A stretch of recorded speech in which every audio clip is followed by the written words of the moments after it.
फ़रा काजी साहिबा पूछती हैं, असर की अज़ान के बाद फ़ौरन नमाज़ पढ़ सकते हैं या फिर शाफ़ी या हनफी के वक्त होने का इंतज़ार करना चाहिए?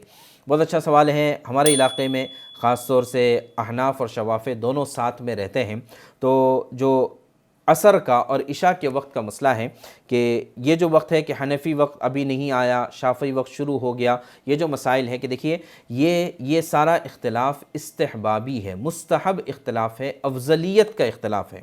इमाम शाफ़ी रहमतुल्लाह अलैह के नज़दीक अव्वल वक्त में पढ़ना अफजल है। इमाम अबू हनीफ़ा रहमतुल्लाह अलैह के नज़दीक असर और इशा की नमाज देर से पढ़ना ये अफजल है।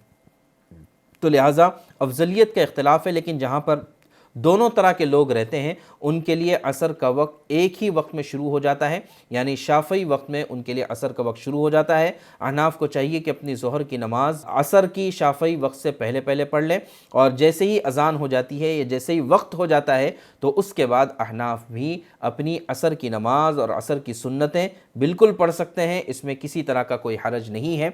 ये मसला जो है शुरू में, आज से मेरे ख़्याल से 10-12 साल पहले की बात है, ये मसला आया था और मैंने इस मसले को एक सफ़े पर इस्तिफ्ता यानी सवाल बनाकर मैंने भेजा था।